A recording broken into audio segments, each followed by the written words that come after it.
reference to the Children of Metal. Up next, heavy metal made in the North.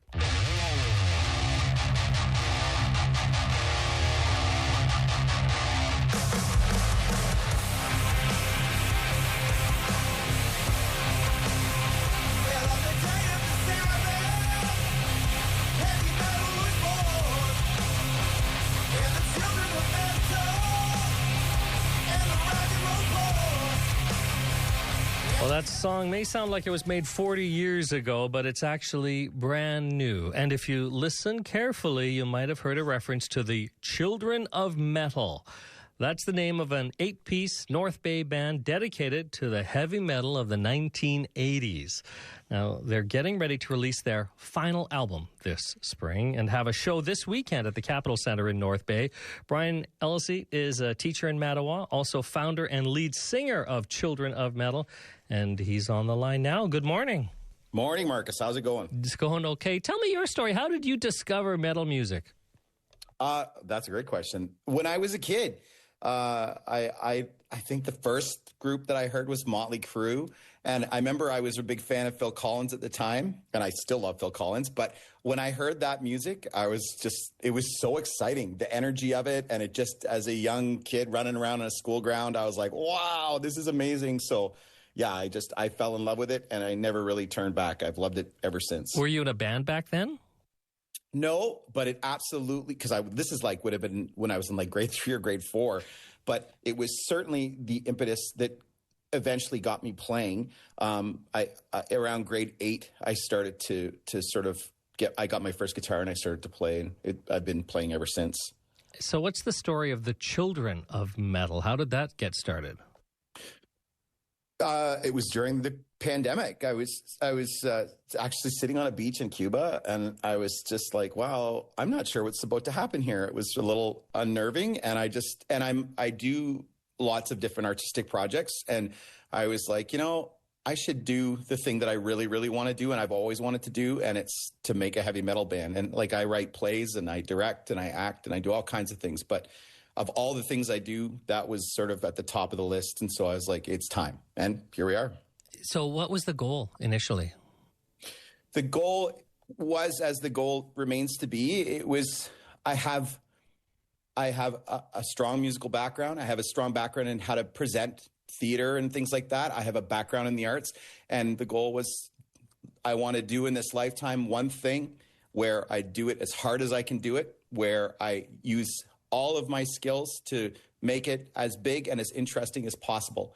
And I mean, the goal in the end is not to be famous, but it's certainly to try to make it as big as I can think to. And we do keep growing and growing and growing. It's been really, really interesting. And the goal is for sure to have fun. And that's absolutely the penultimate goal for sure. And we're having an amazing time with this. But what if you became huge and you signed a contract, someone came to you, we want you to tour North America, tour the world. Is that what you were hoping? Were you dreaming of when you're practicing? No, we would turn all that down, Marcus. I joked.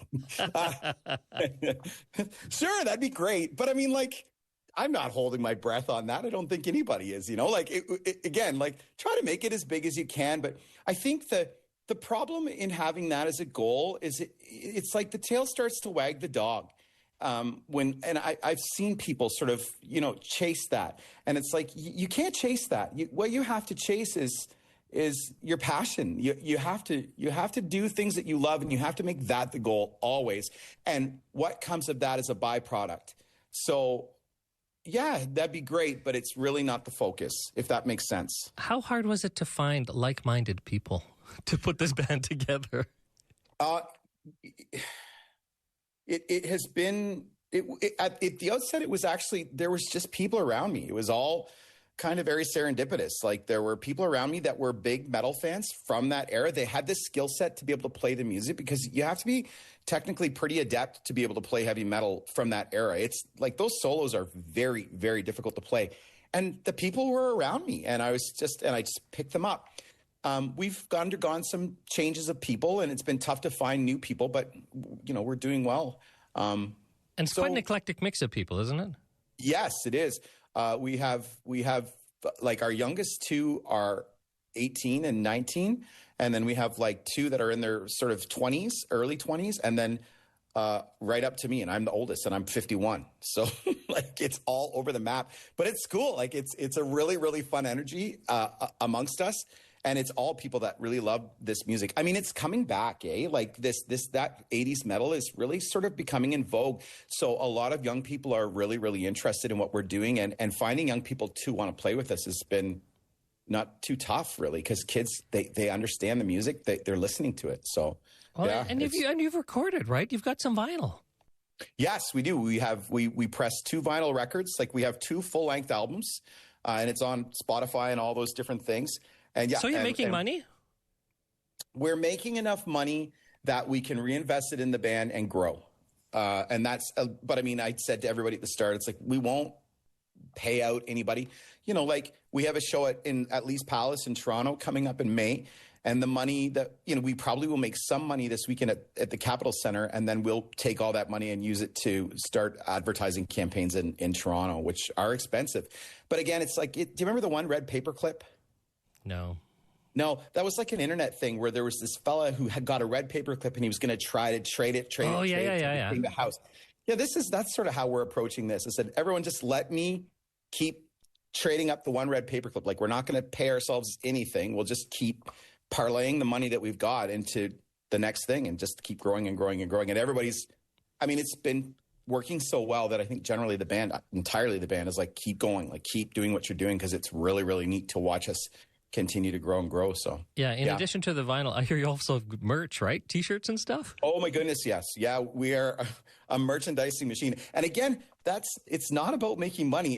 It's really about all of us living our heavy metal dream, right? So it's kind of like, well, you can't be an 80s heavy metal band if you don't have a bunch of really cool T-shirts. And that was the impetus for making T-shirts at the outset, and it sort of remains to be. It's really more about our experience of the whole thing than it is about growing. And that's, again, a nice sort of offshoot of that. But yeah, we've got a million shirts, and it's cool when you come to our shows because we have so many different designs out at this point that I see people wearing shirts that I forgot that we'd even made. So, and it's just neat. Like, it feels so heavy metal because there's a sea of Children of Metal shirts out there. And have you seen one at the mall, like just going shopping and all of a sudden there's Yes, I have. And it's like, it's crazy. Like, you're just like, oh my goodness, that's me. You know, that's us. That's our band. Yeah. It's really, really cool. Or we've had people in our band be approached by other people and say, oh, I love that band. They're so good. And they don't, they haven't seen us enough to know that they're actually speaking to somebody in the band. So there's been lots of neat instances of that for sure. Now, this record that's coming out in a few months is the last one. Does that mean this is the end for you guys? At the outset, the idea was how there needs to be a start and an end to this. And I was like, we should do 3 records and we'll go as hard as we can.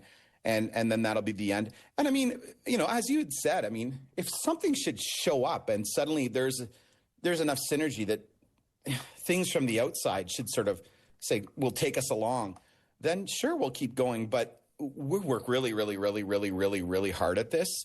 So at the final album, if it hasn't sort of gained, a ton of traction, then it's just like, we'll leave it be. And maybe we'll show up every other year in North Bay and put on a show, or in and around Northern Ontario.